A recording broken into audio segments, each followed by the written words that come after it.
सुरुमा चाहिँ हाम्रो सम्बन्ध प्रेम भनेको चाहिँ 4 वर्षको सम्बन्ध प्रेम हो।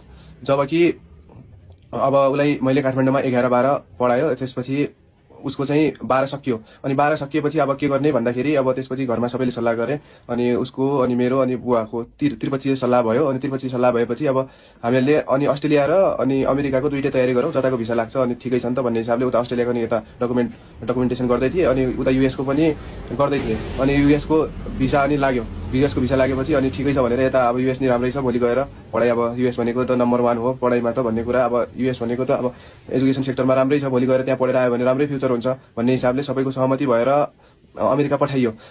अमेरिका पठाउँदाखेरि यदि के भन्छु भनेपछि उसको हरेक प्रोसेस सबै कुरा चाहिँ मैले गरिदिएँ हो, सबै कुरा। उसलाई चाहिँ केही पनि उसको मेल धरी युनिभर्सिटीमा गर्ने सबै एभ्रिथिङ उसको आइल्सदेखि लिएर सबै खर्च हाम्रो परिवारले नै बेहोरेको उसको। उसले चाहिँ अहिले आएर उसले चाहिँ जुन यो धोका दिएको छ यो कुरा चाहिँ उसले यति चाँडै बिर्सिसक्यो सबै कुरा गरेको। मैले इभन उसको इन्टरभ्यू डेट बुक गर्दाखेरि 4 महिनासम्म नसुतिकन इन्टरभ्यू उसको डेट बुक गरेको छु। त्यसपछि उसले चाहिँ गएको 3 महिनापछि चाहिँ हाम्रो सम्बन्ध 3 महिनासम्म चाहिँ राम्रै थियो। 3 महिनासम्म बोल्ने सबै कुराहरू सेयर हुने गर्थ्यो। उसले बिस्तारै चाहिँ अब फोन गर्न छोड्ने, फोन नउठाउने गर्न थालेँ। मैले भने किन हो यस्तो के हो भने मेरो एकचोटि नि फुर्सद हुँदैन भनेर म टाइम भएको बेला आफै गर्छु, त्यहाँबाट नगर्नु फोन, त्यहाँबाट फोन गरेपछि म आफै ब्लक गरिदिन्छु फेरि भनेर यस्तो उसले चाहिँ थ्रेड जस्तो दिने कि। अनि मैले भने हुन्छ त ठिकै छ भनेर मैले ठिकै छ अब जहिले टाइम हुन्छ त्यसले गर्नु भन्दाखेरि उसले चाहिँ 10 दिनमा गर्थ्यो, 15 दिनमा कहिले काहीँ गर्थ्यो। इभन त्यति फोन गरेको बेला पनि उसले चाहिँ राम्रोसँग नबोल्ने कि त बाथरुम टोयलेटमा गएर बोल्ने कि त रातिको टाइममा पनि आँगनमा गएर बोल्ने कि कुरा गर्नलाई। अनि मैले अनि अब त्यतिसम्म गरेपछि कसको मनमा शङ्का उत्पन्न हुँदैन भने त्यतिसम्म गरेपछि। अनि मैले भने किन यस्तो गरेर आएको के हो भन्दाखेरि उसले चाहिँ पुरै इन्कारै गर्ने कि, कुरै नसुन्ने, कुरै पनि नसुन्ने, केही पनि नगर्ने कि उसले चाहिँ केही पनि नसुन्ने। त्यसपछि मैले भने यस्तो गर्नु हुँदैन, यो गर्नु हुँदैन, त्यो गर्नु हुँदैन भन्दाखेरि 1 महिनासम्म पनि कुरा नगर्ने। अनि त्यसपछि मैले बिस्तारै थाहा पाएँ कि मलाई त युएसबाट फोन आइसक्यो कति ठाउँबाट।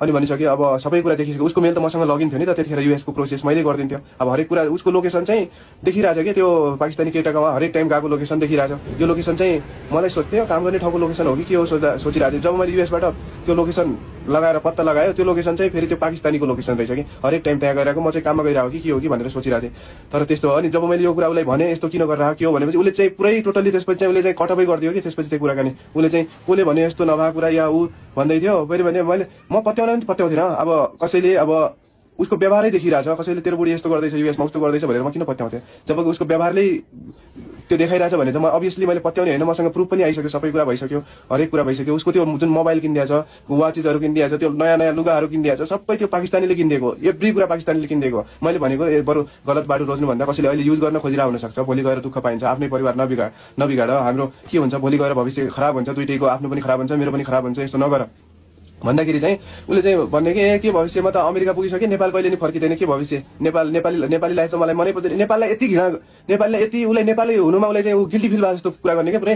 त्यतिखेर पनि उतिखेर एकचोटि मैले उसलाई यो नेपालमा प्रोटेस्ट भएको थियो जेन्जीको, त्यतिखेर नि हाम्रो नेपालमा त यसो भइरहेछ, घर जलिरहेछ, त्यो भन्दा नेपाल त्यस्तै त हो, किन काम र काजको तेरो घर त जलेन नि, यस्तो शब्द सुनाउने कि उसले चाहिँ त्यतिसम्म भन्ने कि। अनि बिस्तारै गएर उसले चाहिँ कटअपै गर्यो, कुराकानी गर्न कटअप गरेर अहिले चाहिँ उसले चाहिँ यतापट्टि हाम्रोपट्टि चाहिँ एकदम नराम्रो शब्दहरू आफ्नो बाबुआमालाई उति गयो कि बिना कामले। उसलाई चाहिँ किनकि अरूसँग घुम्नु छ, अरूसँग मोज मस्ती गर्नु छ, अब ठाउँमा पुगिसक्यो भन्ने जस्तो उसलाई चाहिँ कुनै स्वर्गमा आए जस्तो फिल भइरहेको छ कि उसलाई चाहिँ। अब उसले चाहिँ आफ्नो आमा बाबापट्टि चाहिँ कुरा गर्ने, उतापट्टि सबै कुरा गर्ने, सेयर गर्ने, उतै गर्ने गरेर अब मसँग कटअप गर्यो फोन। मैले फोन गरेको टाइममा के भन्ने, एज अ मी मेरो आमा बाबु हो, जे कुरा गर्नु छ मेरो आमा बाबुसँग गर, मसँग केही पनि गर्ने होइन कुरा, जे हो मेरो लागि मेरो आमा बाबु हो, एज अ मी हो मेरो आमा बाबु, जे भन्नु छ जे गर्नु छ, आफ्नो लागेको पैसा लगानी सबै मेरो आमा बाबुले तिर्छ तिमीहरूको भनेर मलाई भने। अनि मेरो मम्मी बुवाले त इभन उसँग बोल्न नि पाएको छैन, बुहारी तिमीले के गरेको कस्तो गरेको भन्दा मेरो आमा बाबुको आत्मा कति रोको होला कि यो कुराले। उसले चाहिँ जुन यो गर्यो, यति राम्रो जिन्दगी छ, सबै कुरा छ, मान्छेले गरेर खान सक्थ्यो होला, गर्थ्यो होला। यहाँबाट मम्मी बाबाले हामीहरूले भनेको पनि थियो अप्ठ्यारो पर्यो भने यहाँबाट पैसा पठाइदिन्छौँ,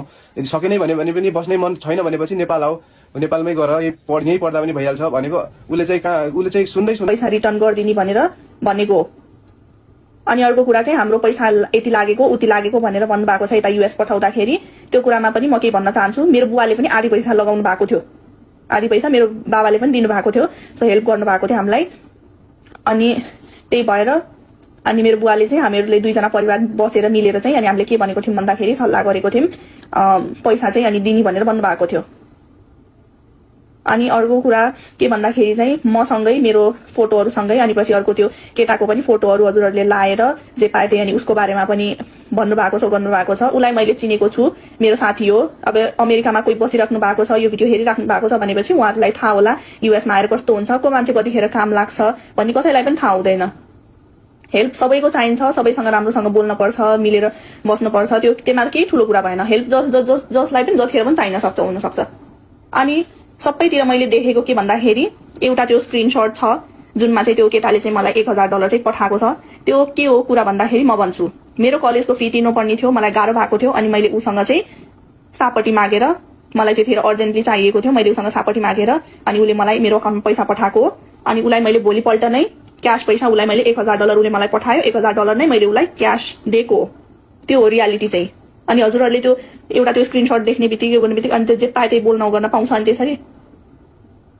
अनि म अरू के भन्न चाहन्छु भन्दाखेरि मेरो बुवाको बारेमा, मेरो घर परिवारको बारेमा चाहिँ कसैले पनि नराम्रो नभनिदिनु होला अनि मेरो फोटोहरूमा, मेरो भिडियोहरूमा पनि नराम्रो कमेन्टहरू नगरिदिनु होला।